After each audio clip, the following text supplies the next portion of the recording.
What's going on, everybody? Happy Wednesday to everybody. And it has been a whirlwind of a week for the Cincinnati Bengals in terms of some news.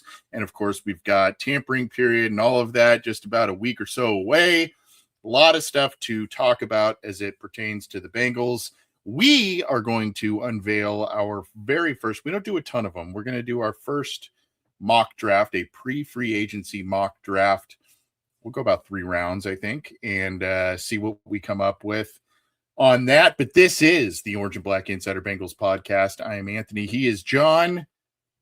And Mr. John, fresh off of a Cincinnati podcast appearance, right? Ace and Zim, right?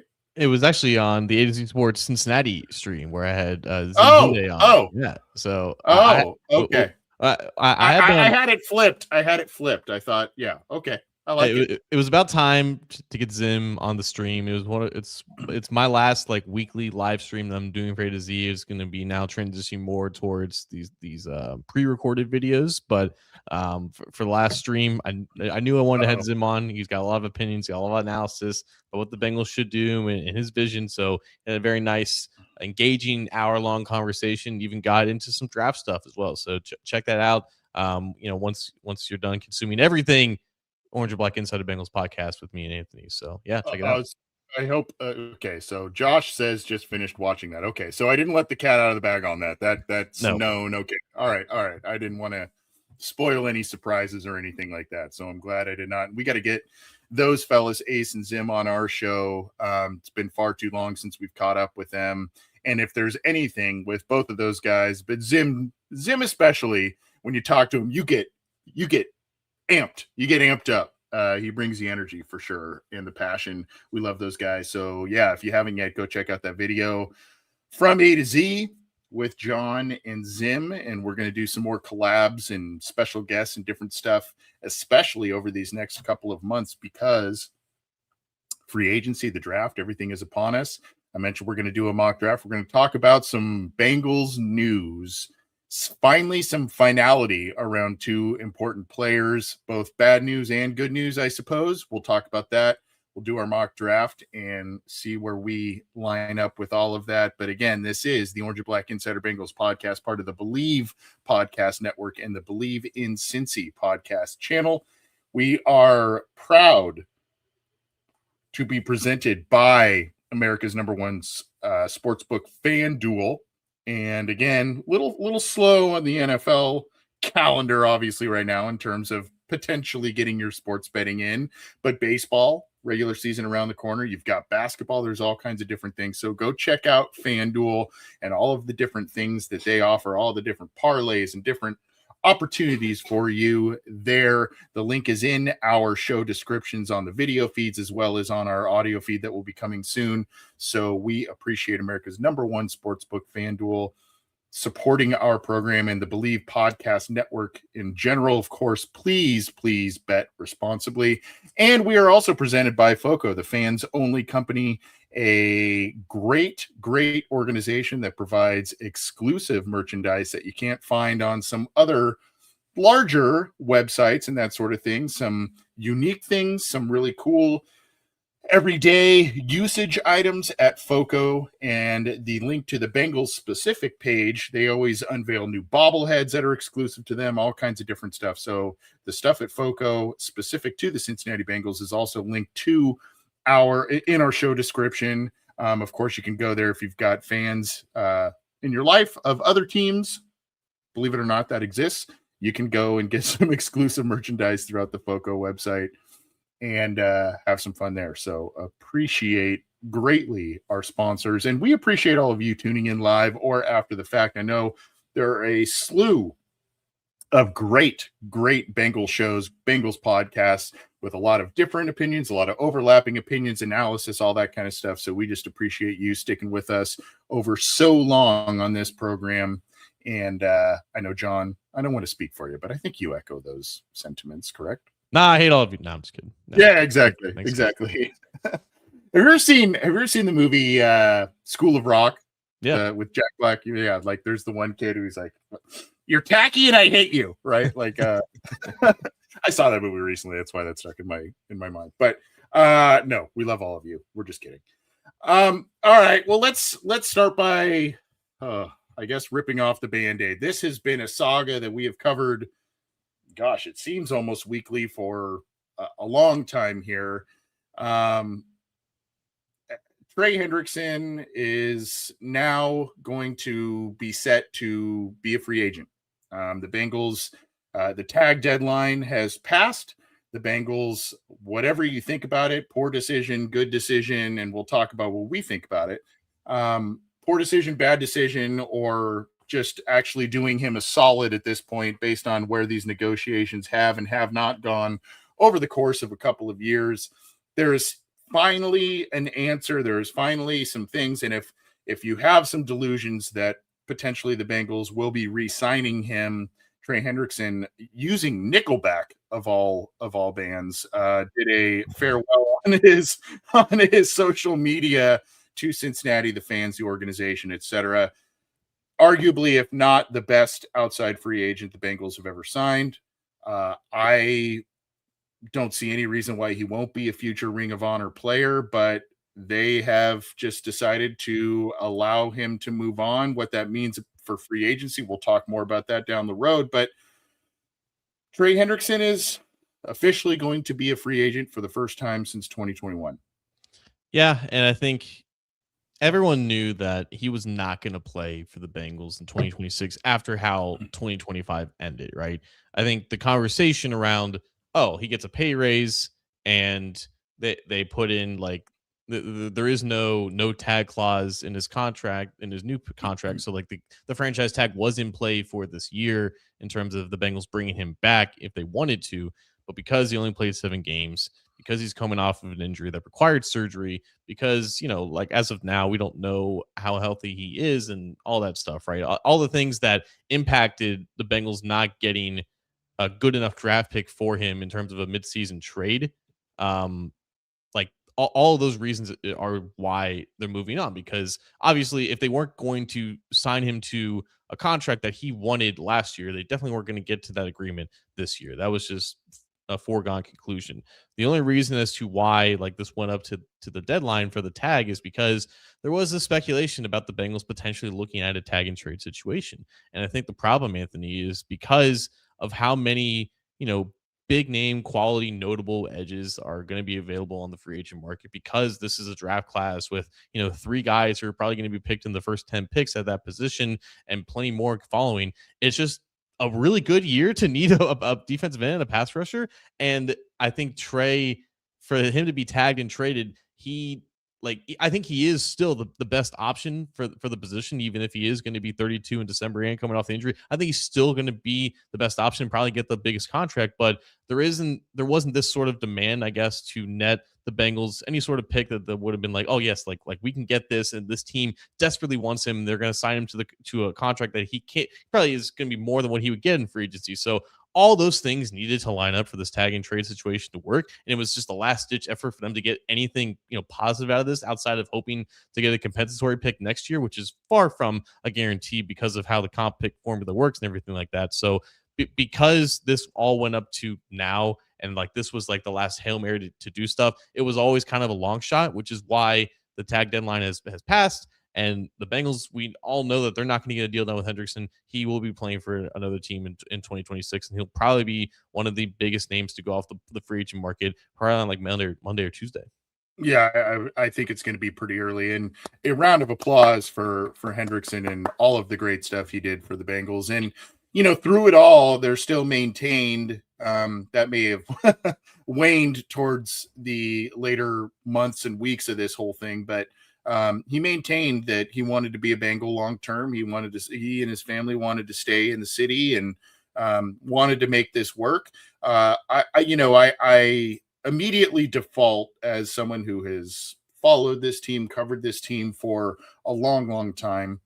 I immediately defaulted to Bengals did wrong, right? And I thought there was a really poignant tweet out there today on X from CBS Sports' Adam Shine, and I think he also has a radio program in New York, if I'm not mistaken. And Shine, he hasn't been a Bengals hater, but I remember Shine being a non-believer of the Andy Dalton Bengals, even when, they looked to be one of the more complete teams in the league, and just did not believe in Dalton and leadership and all kinds of things. And now that Joe Burrow's with the Bengals, his tune has changed, and perhaps rightfully so, but he put out a poignant tweet, basically kind of, I don't want to say fully defending the Bengals, but I think he kind of saw how this thing got to this point, whereas everybody is defaulting to the Bengals screwed this up, the Bengals fumbled this, they treated Trey poorly. There have been issues with that, and you and I have gone on the air here and talked about how we have been displeased with the Bengals. Just, at some point, just kind of saying, just give Trey what he wants at this point. But now you look at the injury last year and that season last year, you look at the age, you look at the depth that is going to be out there in free agency and in the rookie class. And John, more and more names are becoming available, whether it is trade, whether it is cuts, big names all of a sudden right up to the free agency deadline. All of a sudden these guys are starting. You saw Stephon Diggs' name being thrown out there. You saw a Trent McDuffie trade. Now, granted, these aren't edges, obviously, but you're seeing guys that are bigger name guys all of a sudden probably becoming available in one form or another. I think the Bengals did want to try to hang on to Trey Hendrickson. It's kind of an odd dichotomy. They wanted to hang on to him as long as possible without giving him this mega deal. But I think just the injury, and then, a lot of people have been saying, they've kind of been unreasonable in what they're asking. Well, I think they also knew the kind of player and the kind of guy that they had, even if he was injured. So maybe their asks were going to be unreasonable. Maybe what they would net in a tag and trade would be less than a comp pick at this point. My main thing with this, John, is I just get leery about the Bengals replacement process with star players, or not even star players, important role players. And yes, this goes back 10 plus years into Marvin Lewis, and you could look at Whitworth and Marvin Jones and Mohamed Sanu and all these guys and who they tried to plug into those Patija Hishmanzada, and it just didn't work. There are times that it did. They moved on from Chad and went right into AJ Green, and that worked out well. They moved off of Carson Palmer, moved into Andy Dalton, but there are a lot of other instances where you get hesitancy, where you're like, wow, you are letting this guy go. He's a little bit past the prime. You are letting this kind of production go. This team doesn't always have the best track record of success in terms of replacing a star like that. So I think that's where my main hesitancy is. I do think, and for those of you who do not follow Adam Shine, like I said, I thought he put it pretty eloquently in the world of Stephen A. Smiths and others that just continuously bash the Bengals. I thought he brought a nice perspective that made some sense. Yeah. Ultimately, the disconnect was Trey wanted the treatment that Joe Burrow and Jamar Chase ultimately got, which was getting a contract with future guarantees. Yep. He wanted to be in that club for several years, and the Bengals always denied him at the door. And some teams, if they run into that situation, they would make the proactive effort to see what they could get for him in a trade, right? It's why, that ultimately the Kansas City Chiefs traded Trey McDuffie away to the Los Angeles Rams for a king's ransom haul, like a first, a future third, like other picks, and the Rams are going to sign him to the largest contract for a cornerback in NFL history, right? And that's just what some teams do, and the Bengals don't do that because they hold on to their stars, like you said, for as long as possible, for as long as they have contractual control over them. And Trey, again, like I think he was justified in wanting what he wanted, but if the Bengals, I think the whole like how the Bengals didn't handle this properly is that either you're going to pay him that contract or you're going to trade him, and they tried to put this Band-Aid on in the last year because don't string it out. They believe that they were a Super Bowl contending team, and obviously everyone agreed that having Trey Hendrickson is better than not having Trey Hendrickson in the pursuit of trying to get a Super Bowl. But ultimately, it didn't work out, and they're going to have to live with that. But I do agree that like obviously where they are now, if you can't get anything for Trey in terms of a tag and trade situation, if his agency, his representation doesn't want to cooperate with the tag and trade, then you just let him go. And you don't eat the $30.2 million in cash and cap hit, because we know the Bengals are going to create any more cap space with restructures. We know that's not something that they do. So that gives them so much more space and room to, like Shine said, go out and really attack the offseason in the same way that they did when Trey was brought into the first place. I think people forget that Carl Lawson left for the New York Jets for a contract with multiple years of guaranteed money. Lucrative. The Bengals weren't going to match that deal, and they pivoted to their backup plan, which was Trey Hendrickson. So to your point, like the Bengals have been in the situation of replacing their best pass rusher, and it ended up being Trey Hendrickson. It was a risk 5 years ago because Trey was not a full-time starter at the time. He had 1 year of quality production, and the Bengals took a risk on him with a multi-year deal, even though they didn't have any future guarantees, and it paid off in a way that has never paid off before them in free agency before. So now that Trey's leaving for what we can assume is a very lucrative deal, it's going to be an even bigger deal than when he got this past time. We know that they're going to be very serious in trying to replace that production. So I think that's something that we can look forward to next week. And at some point, whether it is another free agent addition and or a pick in the first couple of rounds at edge, at some point too, you drafted Myles Murphy in the first round for a reason. You drafted Shamar Stewart in the first round for a reason, whether it is Ruben Bain, another draft pick, or somebody in free agency to kind of recreate the sack production, the pressure production that Trey alone provided. I mean, those are high investments in themselves. And so that's that, but that also is where I get a little bit like, well, you're relying on Myles Murphy, who has had, I like Myles Murphy, I like what he brings, but there's been kind of two sparks at the end of 2 seasons where you go, okay, there he is, right? Is that enough to make you convinced, right? Shamar Stewart, rookie year was a wash for a lot of different reasons, injuries, contract, all that kind of stuff. And then if you bring in another young player, it's a risk, but I guess it's a more calculated risk than that. The Bengals feel it's a more calculated risk than maybe some of us do on the outside looking in, but a great all-time Bengal player, very important to what the Bengals, very important to the Bengals' success over the last handful of years.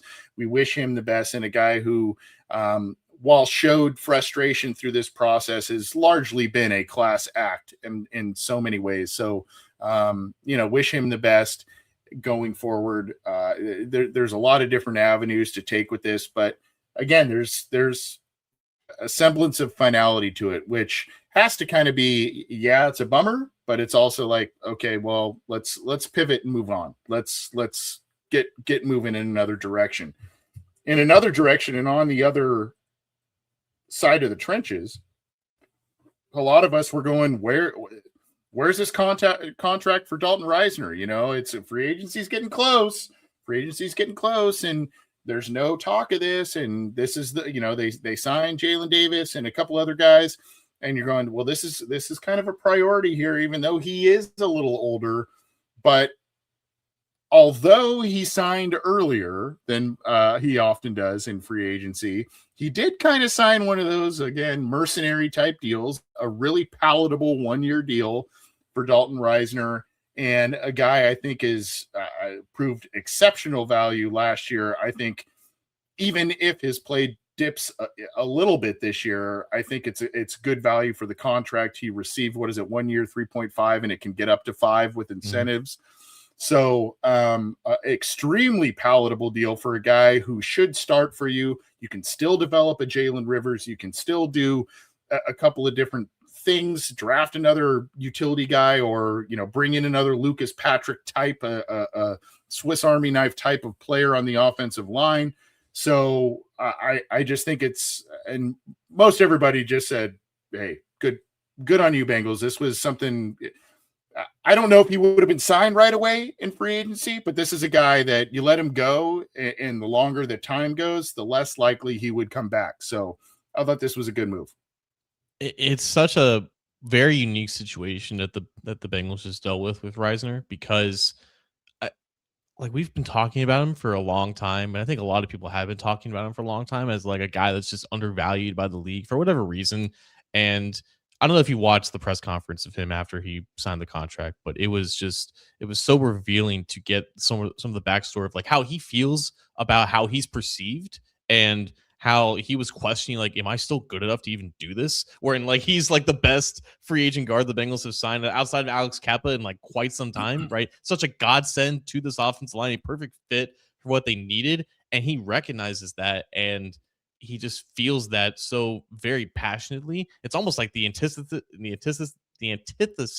of Trey Hendrickson, in a sense, where like he's so grateful to receive any contract offer from the Bengals, and he jumped at it because he didn't want to go anywhere else. And for someone who's such a perfect fit for a position that the Bengals, like, time and time again have failed at like finding some type of stability there, whether it be right guard or left guard, but just like to hit on a left guard in the draft, and then to find a veteran right guard to pair and to have bookend between a competent center, like that's why I think there was such this fear that like, oh, like what if it doesn't happen? But I never really felt that way, just because the contract that Dalton Risner just signed is the largest veteran contract that he's ever signed as an NFL player. He's going to be 31 in July. And that's why even if he hit the free agent market, yeah, there would be like some demand for him like there is every year, but then it could drag out to a point where like he just doesn't, end up on a team. But the Bengals didn't want to deal with that. And that's why, like, you look at last year when Mike Gesicki, signed right before free agency began, like he realized that his best combination of fit and money was with the Bengals. And I think Dalton Risner felt that way too. He felt that immediately, but right after the season ended, he didn't want to go anywhere else. He wanted to re-sign with the Bengals before free agency even started. And that's exactly what they did. So yeah, it took a little bit longer than I think people wanted to, but that's kind of the nature of these things. And, they want to see like just any sort of semblance, like what their market could be when the free agency begins.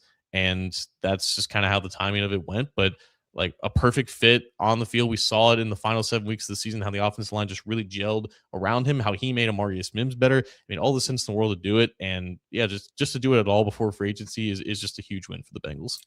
And he and Karras appear to have a really good relationship, which is great. And this is one of those, if you're the Bengals, it's not like, oh, we shouldn't address the offensive line. We're okay now. It's not that. But you are now going into this season with the best performing offensive line, like you said, towards the last half of that season that Burrow's ever had. And you now have continuity across the board. You have Mims, you have, for all intents and purposes, Risner at right guard, you have Karras, you have Fairchild, and you have Orlando Brown, and you have entrenched starters. You have a mix of, a couple of young guys, right tackle and left guard, but then you also have some stable veterans flanking all of those guys. And so I think it just made a ton of sense. And as we like to hammer the Bengals for the Hendrickson thing, or, all their shortcomings, it was just a smart, savvy move to just get it done, get it out of the way before free agency. We know sometimes they have trouble, carrying all the dishes, or circling all the plates, if you will, at the same time. So one less contract distraction, and then they can hopefully be aggressive in other parts of outside free agency. But I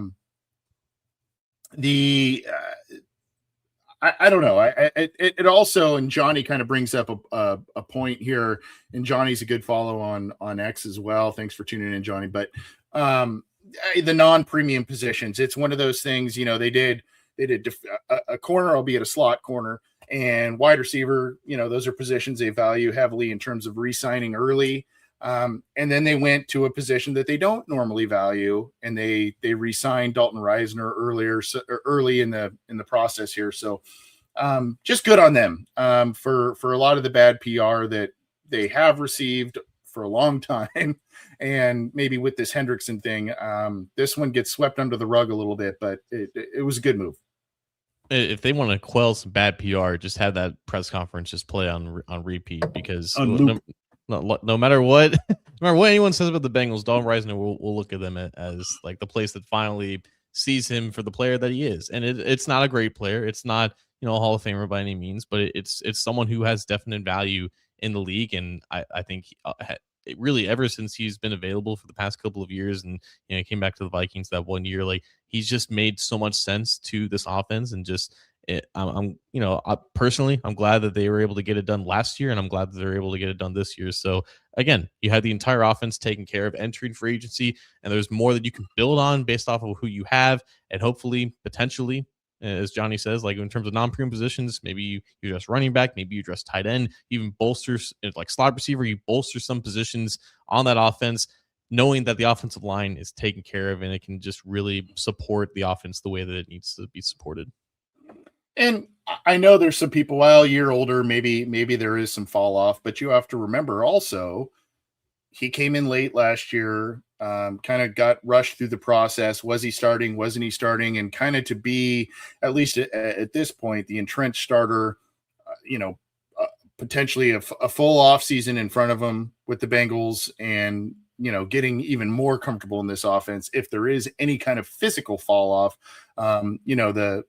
the other side, the mental side, and the knowledge of what the offense is trying to do, that has to play a factor there. But Bengals do good in the re-signing of Dalton Risner. We all were pretty pleased to see that, and continuity on the offensive line is key. So Bengals seem to recognize that, which was good. That being said, before we get to our mock draft, John, I think we just kind of need to review now that Hendrickson is seemingly out of the picture and Risner is back in it. And, the Bengals did a couple re-signings up to this point. Obviously, there are a lot of positions that are at the forefront, right? Defensive line all over the place, defense in general. So let's just kind of review at least some of the top positions of need that we see here with free agency a week away. The draft a month and a half or so away. Well, I guess a month and 3 weeks here, right? Yeah. So a month and a half plus away. Yeah. You're looking at the defense. You're looking at basically every level of the defense right now. It needs at least one addition. When Trey Hendrickson leaves, you can make the argument that it's the biggest need on the entire team, just for how important pass rush is, for how much Duke Tobin has emphasized how he would like the pass rush to improve, and how he would like to emulate what the Seahawks did and just attack you with waves of pass rushers. Right now, the Bengals have half a wave kind of with Miles Murphy and a development in Shamar Stewart. That they need another edge once Trey Hendrickson leaves, and not being talked about that much. Like Joseph Asai is probably going to leave as well, and that's a lot of snaps that you have to replace. So you could potentially see not one but even two additions at defensive end for the Bengals in free agency before the draft. I don't know if they're going to get to two, but you will definitely see one defensive end being brought in just because of how glaring of a hole that's going to be. I don't know if defensive tackle is going to get the same treatment, but I think you can make the argument that pass rush for the interior is definitely one of their biggest needs and one of their biggest, spots of weakness right now. I don't know how it's going to be in a relatively weaker free agent class for defensive tackles, but I think they're going to be interested there as well. And then you're looking at least one linebacker and a safety. I think really you're talking about like the spine of your defense along with like a guy on the edge is where they're going to be the most focused at. And when we're talking in a week about what the Bengals have done in the first 3 days, you're probably looking at like 3 or 4 additions at probably those positions. I would agree. It's interesting to see what they do, to potentially bolster the cornerback position in free agency, whether that is kind of a swing slot corner, another, maybe a veteran backup boundary corner, that sort of thing. I'm very interested in that. But yeah, all of those pieces that you said are on the table for discussion. I do think whether it is in the draft or free agency, I think a swing backup tackle, potentially one you can develop. Maybe if it is a free agent, someone on the younger side, that could be valuable. I am, kind of curious to see if the Bengals do anything. It would likely be in the draft at the running back position. What are they going to do there? And then on offense as well. Maybe another slot receiving option. There are some intriguing guys who could play outside and in. You can look at some of the smaller, shiftier guys that are kind of more true NFL slots. And who knows? Maybe a player trade could be made, but I don't really foresee that happening unless the Bengals had, a ton of draft capital. I just don't know that I see that happening at this point. But the needs obviously are lessened on offense as opposed to defense. And I think, and that may be, you may not see a lot in free agency on offense, and you may see a hyper aggressive free agency. Well, by Bengal standards, hyper aggressive free agency in terms of just loading up on the defensive side of the ball in free agency. And then it's kind of a mixed bag a little bit, maybe a little more offense than you would expect in the draft because of that. And I do think, again, you're talking about Shamar Stewart entering a second year with basically a redshirt rookie year. He's going to have a pretty big role this year coming up, potentially a draft pick along the defensive line, whether that is interior or edge. You have two second year linebackers that struggled for most of last year, started to play better down the stretch. Who knows? Maybe Caleb Downs. So my point in bringing up all these young guys is I think Al Golden's going to want his version of veteran guys, not the Logan Wilson, the Jermaine Pratt, his group of veteran guys in free agency to come in and kind of be mentors to some of these guys who are going to have big roles next year, but are still on the young side of their careers and age. Absolutely. I think looking at what 2022 was when they immediately identified Alex Kappa and Ted Karras as the guys that they wanted, they didn't wait around. You would think naturally in free agency, the largest contracts would be signed first because those are the players in the most demand, but that's not always the case. Sometimes you'll have a lot of mid-tier guys go off the board first. And I think that's what the Bengals need to do. And I think that's the whole that would justify and validate bringing back this coaching staff is because you've had the coaches in the building for months, for a year now, honestly. The entire coaching staff has been together for 12 months now. Everyone knows what they need. Everyone knows what they want. So don't waste around in free agency. Don't let your targets go off the board to other teams and, leave for contracts that you could easily offer. It's got to be whatever linebacker that Al Golden wants to be, an off-ball guy, but also a 34 outside linebacker type. Go get that guy immediately. Whatever it's sort of, defensive end that can line up inside and, you can do whatever you want in terms of versatility. Go get that guy. Whatever safety that you want to pair with Jordan Battle for potentially the next couple of years, if you want to extend Battle, go get that guy, right? Don't let Wednesday or Tuesday night come around and you only have one of these needs filled, because I did want to get to obviously Johnny's asking about if they sign a starting safety and a linebacker, what does that mean for Big Ten? I think if the Bengals find themselves in the position where they're begging for one of Reuben Bain, Sonny Styles, or Caleb Downs to be there because they didn't address either defensive end, linebacker, or safety, that is the position that they absolutely cannot be in. They should have all three of those positions locked in with players that they are comfortable with, so that when the draft comes around, those guys wouldn't be off the table because they're elite prospects and you would gladly take them if any of them fall to 10. But if they're not there, then you could just go with your best player available to just fill whatever future need that you can get, because you took care of your immediate needs on defense in the draft. That is the justification for bringing back this coaching staff. Take care of all your needs really early in free agency. Yeah, and I think that also, you can kind of go into the drafting of two linebackers last year, Knight and Carter, and say, maybe if Golden,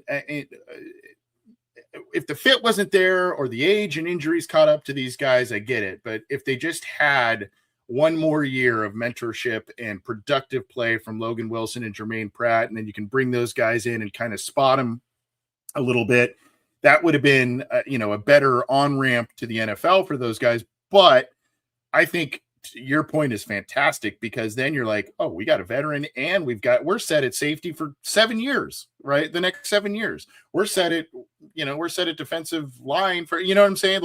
Just to be able to not make that desperation move with a premium pick at number 10, I think is just huge, huge, huge. And there's a couple of questions here that just to tack onto this before we get to our mock draft. Corey MH9150 says, what is your wish list if you can have one addition to each line of the defense in free agency? And that would be defensive line, linebacker, and safety, since that is free agency. We'll talk about that before getting to the mock draft. And then, of course, Mr. Generosity talking about Minkah Fitzpatrick linked in free agency. What do we think the likelihood of this is? I wrote a post on this that was relaying some quotes from Paul Dehner Jr. on his podcast, kind of saying the Bengals have always kind of had this, always been enamored or had this admiration / hatred with Minkah Fitzpatrick because of what he had done against them over so many years. Obviously, I don't think you're paying for Minkah Fitzpatrick of 20 and 21. You are talking about a guy who is a borderline Hall of Famer in terms of his accolades at this point. But to me, if you're asking just kind of in conjunction of both of those, Mr. Whisper Super Chat and Corey's comment there, I think Franklin Myers is a guy that everybody's kind of talking about as a good fit for the Bengals. And then we profiled him, Leo Chenal. I think that's a nice blend of veteran versatility and still a pretty young guy. I think he's in his mid-20s. So, and that's not somebody that's going to super break the bank. You can talk about your Devin Lloyds and others that are also exciting, but to me, I think that's a nice supplemental, nice piece to the middle of that defense. Comes from a championship team. And then if you are to get a Minkah Fitzpatrick, just to have some of that veteran leadership on a young defense and a guy who can still take the ball away and maybe is refreshed from the mess that was Miami last year. At least, hopefully he'll give you 2 excellent games against the Pittsburgh Steelers, if anything. But that's kind of where it's like somewhat realistic, but also a little bit of dreaming. I don't know the likelihood of them actually paying for a guy like Minkah. I think if it came down to a decision between paying Minkah Fitzpatrick what he wants in free agency, should he get there, I think the foregone conclusion is that he will be cut because they tried to trade him and nothing's really come of that. But I think if it came down to it and they were looking there, or if they had a shot at Caleb Downs, they'd probably look at Caleb Downs just because of the affordability, but also they just don't spend that high a pick on safeties either. So I don't know, but for me, those are the 3 kind of, I guess, guys that come to mind for me at each level of the defense in free agency. Yeah, I think starting with Minkah, I think that buzz exists in the same way of because we didn't know about Orlando Brown Jr. before he just randomly signed with the Bengals, right? Yeah. But the Bengals were in on Orlando Brown Jr. because the price was right. Like, they weren't going to pay market price for Orlando Brown Jr., but they had respect for him as a player, and obviously he made a position better. Minkah Fitzpatrick would feel like a greater relative need compared to where the Bengals were at an offensive tackle in 2023. But I think with Minkah, it's like they very much respect him as a player, scouting against him, all the jazz, right?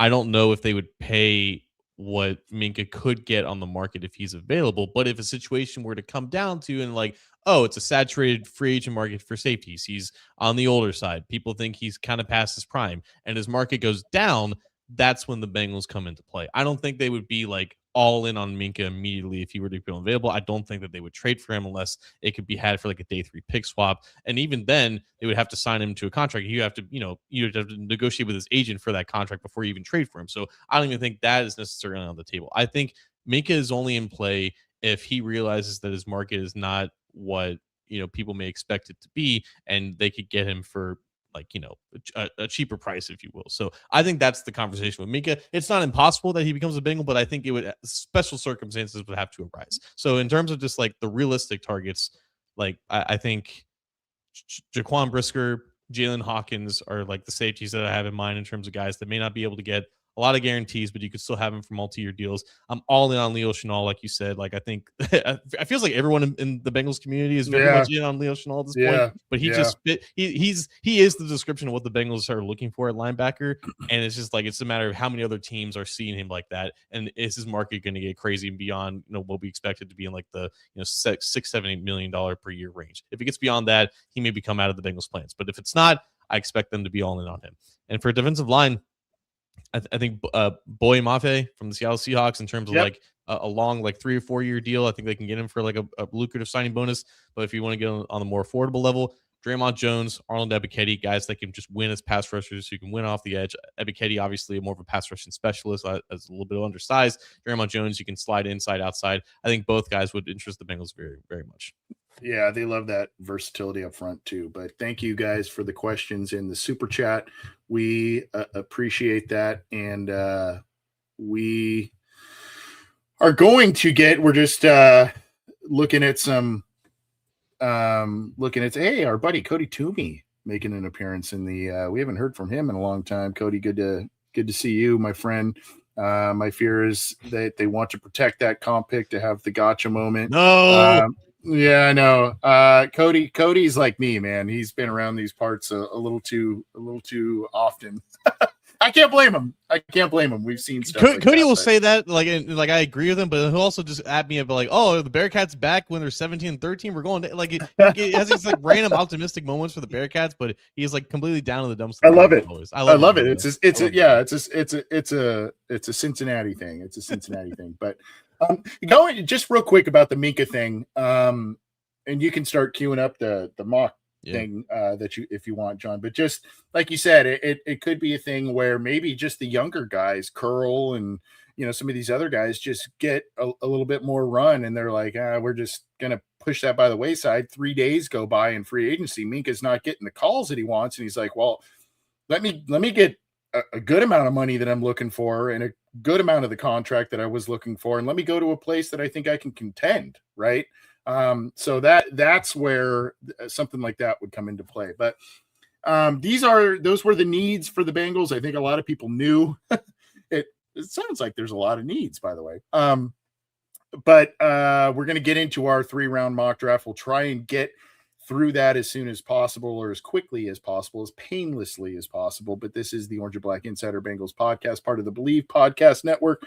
We are proud to be presented by FanDuel, America's #1 sportsbook, as well as FOCO, the fans only company. The links to both of our sponsors are in our show description. We appreciate them, and we appreciate the fine folks at Believe for supporting us and the shows on the Believe in Cincy podcast channel. So we are going to go with a pre-combine 3-round mock draft. I want to ask you this, John. We didn't clarify this. Do we want to do what we've done before, where we kind of did John's draft and Anthony's draft, or do we want to kind of do a cumulative, just one? What are you feeling? I feel like we have to, like, this is our war room. We have to talk these things out. Unfortunately, we don't have the we don't have the knowledge of what free agency brings to us. So like this is the reality in which the draft comes before free agency, and we have some holes to fill. Yep, we do have some holes to fill. So we've pulled up the simulator courtesy of, which one did you use here, buddy? Mock draft database. Yep. Okay, and, so did you get it started? I will start it right now. All right. As expected, Mendoza comes off the board first.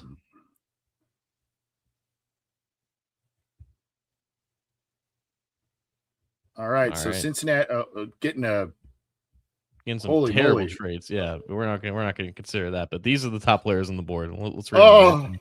Oh. Now this is a good problem to have. Very good problem. Yeah, you've got 3 guys. We talked about the 4th, but I don't think in this scenario they would go with Makai Lemon. And again, it would depend on free agency if they've addressed safety, if they've addressed linebacker, and they've addressed corner. But man, something tells me the Bengals in this scenario might go Delane. Mm-hmm. Believe it or not. What I think the Bengals would do. What I would do is I would probably I might go Styles here. Really? I might go Styles here. Yeah. I just as hard as that is, I do think Caleb Downs is I don't know. I right now, first blush, Styles by a hair, but I think I'm guessing you would go Downs. No, I think it's a debate for sure. I see both sides to it. I think Makai Lemon is more valuable than people are like kind of looking at him because he's only a slot receiver, but like that's such a the offensive player of the year is Jackson Smith and Jigba, and like coming out of college, like that was his bread and butter. Makai Lemon is like the modern day wide receiver 1, and I think that can't go untalked about in this scenario. So like I think he could be like one of the most valuable people like players on the board, but obviously like Downs and Styles stick out like sore thumbs, right? I think either one you're getting like someone that like brings an intensity and like just like they can command the defense going forward, and I think that's very valuable as well. But I do see the argument of like Styles just being the more rare prospect in terms of size, speed, athleticism, production. Like there's just like we talked about him last week. There's just before he blew up the combine, there's nothing necessarily wrong with his game, and I'm not buying necessarily like the Caleb Downs like medical stuff. Like I think we need to learn more about that before we completely take him off the boards here. But like Agreed. I just know that like Styles is this elite athlete. Like obviously there's no concerns about his size, how he's going to stand up to the physicality of everything like that. Even if the Bengals sign a Leo Chenal, who's going to play like a different position, like Barrett Carter and Demetrius Knight Jr. are not stopping me from like considering a player that's clearly better than them and I know is probably going to be around for longer than them. So I see the argument for Styles here, and obviously with the lane, the cornerback is like the more valuable position, but I just know more about Styles at this moment in time, and as of this moment, they don't have a Mike linebacker that I trust more than I would trust Sonny Styles here. Yeah, and I do think, and I don't want to. I mean, this could be. I could have egg on my face in 2 years after this, but I do think those two top guys, maybe even Delane also, but those two top guys, those two Ohio State guys, Downs and Styles, I think those are franchise changing type players. I think that's how good both of these guys are. So I would probably go Styles just by a whisker. Yeah. I think the Bengals, just if I'm putting on my Bengals hat, I think they might go Delane in this situation, but I would probably go Styles. What's your final one here? I think I'm in agreement there. Like I think Delane would get the most. I think he would get more consideration than people would like to think, just because the idea of him replacing whichever cornerback doesn't take their extension, and I think that's fine thinking for the most part. But I think when the draft actually comes around, the player least likely to be here is Styles. I think he's like pretty much confirmed to be like a top 7 pick when it's all said and done. If they can get him here, regardless of what happens in free agency, it's probably the best value they can get. So I'm down with Styles. Okay. All right. So we're in agreement. Sonny Styles for the Bengals. And by the way, some people are saying trade down, possibly, but I think the trades we received just did not net what we were looking for. The trade offers that they were kind of. Well, one of them was trade down to the 25th pick, and one of them was trade down to the 3rd round. So I'm not taking either one of those two. Not doing that. Yeah. I mean, it'd be like 5 picks at most, right? That you were 7 picks or something like that. You'd still want to be in the teens, I think, if you were to trade down. Yeah, I was actually talking to the guy who covers the Buccaneers for A to Z, and the Buccaneers pick 15, and like there's precedent of trading out from 10 to 15. You get like a 3rd and a 5th round pick, and I'd be very much open to that if the board fell like the way that it did this time around. Not going to take that deal. Not going to take that deal. Not going to take that deal. Not going to take that deal. So we're not getting really realistic trade offers. So we're looking at the board here. Okay, so to me, but then you got Caden McDonald there too. Like to me, if you passed on Delane, I see a guy in both of those safeties are really, really, I really like the kid out of Toledo, McNeil Warren. I think he is a really intriguing player. Thieneman, I think, I watched quite a bit of him out here, but also I know that Daniel Jeremiah is a guy who thinks that, he's a safety the first 2 downs, and then you just don't even take him off the field. You just move him into slot on 3rd down, on a passing down. So, to me, I think this comes down to either Thieneman or McDonald. I kind of was not expecting McDonald to kind of be there. I don't know. I have to think about this, but that's who I've whittled it down to, I think, based on kind of best of the guys there. Okay. I don't have to think about this at all, honestly. I think this is an extremely easy pick for me. I think Dylan Thieneman is a top 20 player in this class. I think he's probably the best overall free safety in this class because he just did more of that in college compared to Caleb Downs. Such an elite athlete, elite ball production. Again, right now the Bengals don't have that on their roster. And even if they did sign a safety, again, like you said, just like Caleb Downs, he can come down to the slot as an overhang defender and just do all that stuff. That he could do more of the stuff that they wanted Dax Hill to do as a rookie because he couldn't start at safety as a rookie, and there was problems about moving him around. I don't know if you have those concerns with him. I could just be talking out of my butt here, but like I just know that like the production, the athleticism, and the tape is all speaking like that guy should not leave the first round. And I know that Emmanuel McNeil-Warren is also kind of in that conversation, but I think there's less risk with Thieneman. I think he's a very easy pick for me here. Yeah, I would probably go that way as well. And traditionally, this is kind of and you can go way back, even pre-Marvin, but second round, they like the safeties, right? I mean, Bates was a second round pick. And I mean, this is where they kind of go for a safety instead of at number 10 overall. So to me, I think I'm in agreement with you. I'd go Thieneman. I do think McDonald intrigues me, and so does McNeil-Warren, but Thieneman would be my pick here. Yep, I'm just locking it in. I don't even you don't even need my opinion on that. It's a run of the podium pick, and guys, obviously very unrealistic mock so far. Free agency hasn't even come around. There's so much more that this board could move. I hope to use a better board in the coming weeks. I don't want to tease anything, but we do have something cooking up at A to Z Sports, and I hope to debut that on this show when we do our next mock draft. So be on the lookout for that, a more realistic board, especially when we have a better idea of what we're looking at for the Bengals in the drafting. Yeah. Again, we're not getting very good trade offers, so I'm just no. It's a lot of like round 7, 2027 picks, and okay. So, Halsey, but we just took a safety. Mm-hmm. Max Clare, one of the notable tight ends. LT Overton, an edge from Danny Denise Sutton, who just blew up the combine a little bit. Jake Slaughter, a decent center. Actually, let's go. Let's see here. They draft. We've got a linebacker. We got a safety. Let's see. Let's look at defensive lineman first to see if anything kind of stands out. Yeah, Corleone. Third round is definitely the earliest that you would probably consider him, but maybe you're not getting the best value out of him. I think right now, like I don't know about you, but like Denise Sutton is kind of speaking to me a little bit. I don't know if you have any thoughts on Anthony Lucas as an SC guy. Not a bunch. I mean, you see the player ranking drop off there. I think that would be a reach at that point there. Could you go to wide receivers real quick for me? Let's check it out. Skylar Bell's interesting. That's a guy who's just slot machine. Jacoby Lane is another really interesting guy. We ran out of time this week, but that was one of the guys, and I'll try and do a profile on him.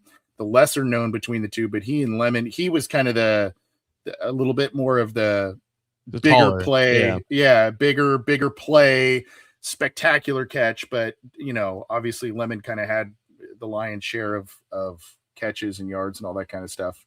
Yeah, and I mean, Skylar Bell kind of grabs me a little bit, as does Lane, but nothing like got to take that guy. You looked at edges. Check out offensive tackle real quick, just because it could be a situation there, but I think you're looking more of like mid-round options, and nothing's really standing out in terms of value. I think the same. I mean, there's a couple of, like Keontae Scott, obviously from the Miami team, just a really physical guy. Julian Neal's got kind of like the length that you would look at, but I don't know. Where's your mind at this point?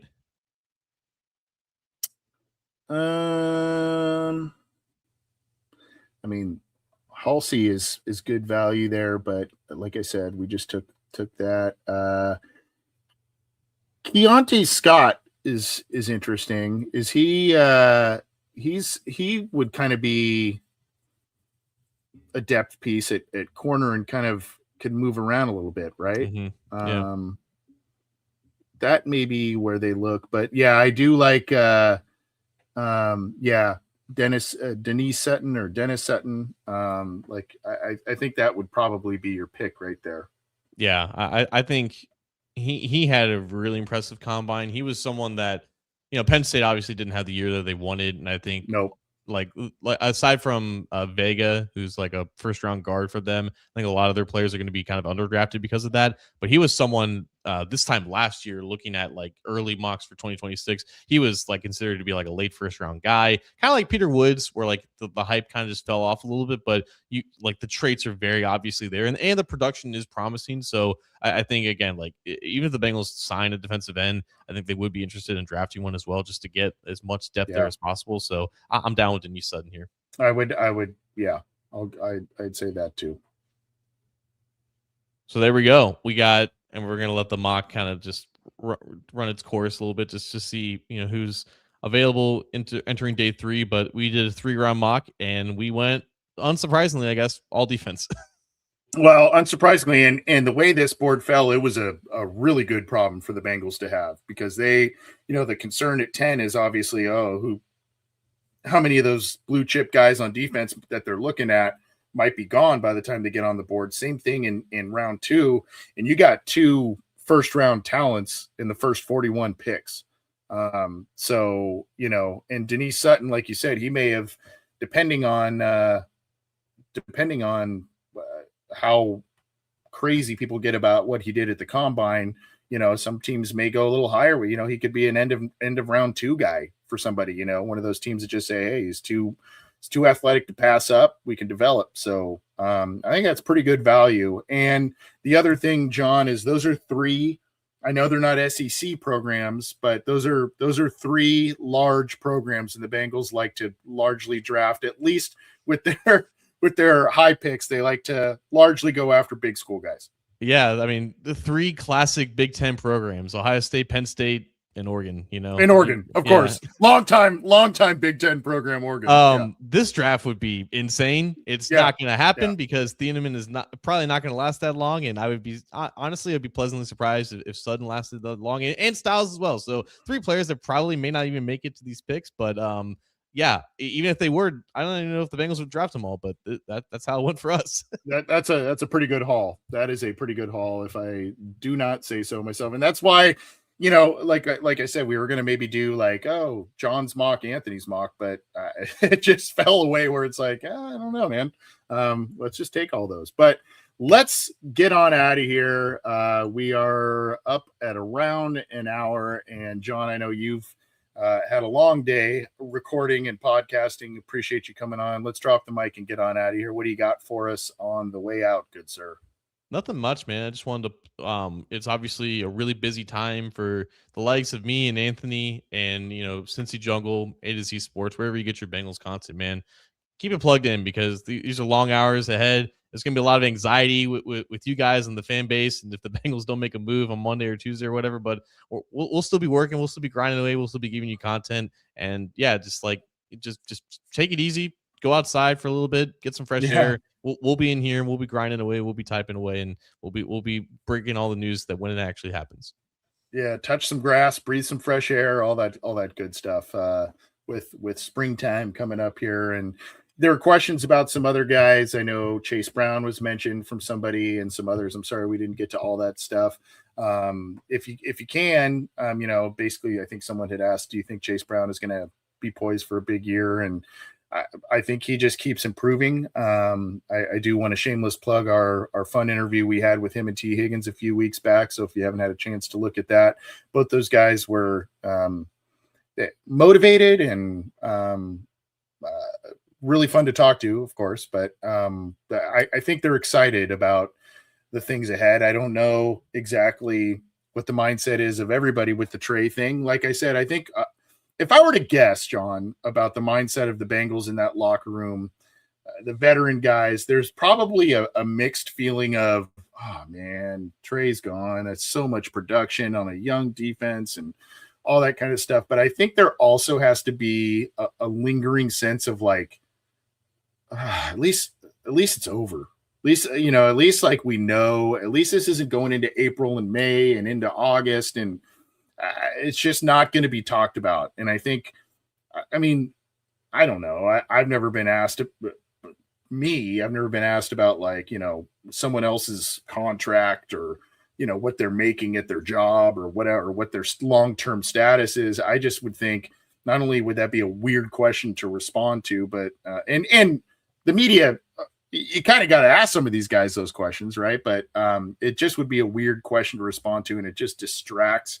And as great of a player as Trey Hendrickson was, and as much as I think a lot of us, in a lot of respects, want him to be in Cincinnati, I just think there may be a big sense of bummer, but a little bit sense of like relief, at least because it's like you're stressing about something for so long, and even if it's not the outcome you necessarily wanted, at least what's ahead. Yeah, 100%.